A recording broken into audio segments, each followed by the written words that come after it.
Hi everyone! So, welcome back again to my channel. So, in this video guys, I'm going to talk about our locations here in Magka branch. Alright, okay. Actually guys, maraming po nagtatanong po sa akin kung saan na ba tayo, kung nasaan na ba kami, kung lumipat na ba kami, or ganito ganyan. So, gusto nila na pumunta sa office, gusto nila na kukuha ng boxes, saan na ba yung location namin. So, those are some questions guys from our customers. Alright.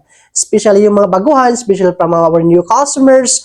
Alright, so lagi tinatanong sa akin kung saan na ba yung office namin or lumipat na ba kami sa kabilang location or ano ba. So here's the real guys, okay? Here's the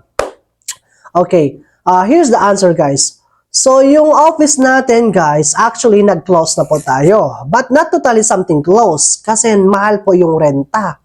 So that's why kino-close po namin dahil mahal po ang renta. So may warehouse naman po kami, nandoon din sa likod, the same address din po tayo. Nandoon din po sa likod yung location, yung warehouse po namin. So ang ginawa po namin guys, so ginawa lang namin yung office at saka warehouse, pinagsama na namin. Alright? So yung mga nagtatanong po sa amin kung saan ba yung address po namin or location dito sa Magka, the same lang po guys, the same. Okay, nasa likod lang po yung warehouse po natin. So, yung operation po natin guys, para walang hassle, para makakasave po tayo sa oras, makakasave po tayo sa pera, only driver lang po yung pupunta po sa inyo para mag-deliver ng carton at saka mag-pick up. So, yun po yung operation po natin. Alright. But, kung gusto nyo nakukuha ng boxes sa office o sa warehouse, actually, hindi po tayo possible noon. Kasi, sa amin ngayon guys, actually, yung operation natin, yung driver lang yung pupunta po sa inyo guys. Okay? So, malinaw.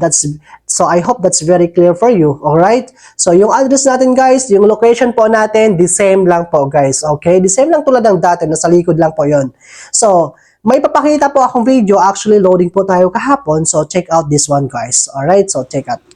So, ayan guys, andito tayo sa warehouse. Actually, loading po tayo kahapon. Okay? So, ayan, papakita ko po sa inyo ang ating warehouse po, guys. Okay? So, ito po yung warehouse po natin, guys. Okay, itong naka-green color na yan, guys. Actually, malaki po yan, guys. Okay? Mostly mga 300 boxes po, guys, yung capacity po niyan.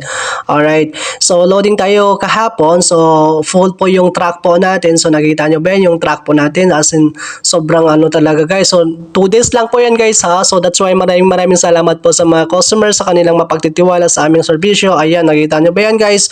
Full po yung ating truck. So ito po yung warehouse po natin. Okay, sa mga nagtatanong regarding po sa address at saka location. So yung address at saka location guys, the same lang po guys. Okay, nasa likod lang din po kami ng aming office dati. Okay, ito yung warehouse po namin. Okay, in every loading, so dito po kami pumupunta. So dito po kami naglo-load at saka nag-unload. Ayan, so ito yan po ang truck po natin. Malaking truck po yan guys. So full blast po yan guys sa action.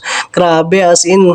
So maraming salamat talaga guys sa mga customer guys sa inyong pagtitiwala po sa amin. So yung address po namin guys, nasa likod po kami ng paaralan na yan. Okay na. And then nasa unahan po yan, yun po yung office po namin dati. Okay. So ayan, ipapakita ko po sa inyo sa loob po ng ating warehouse guys. So ito po yung warehouse po natin guys. Ayan. So may mga boxes po yan guys. Loading po natin sa Saturday kasi puno na po yung truck po natin. So malaki po yung yung warehouse po natin. Ayan po. Okay. At least that's very clear for you guys. So I hope na guys, okay. Huwag nyo kalimutan po i-subscribe po ang ating channel. So mag-ingat po tayo. Thank you.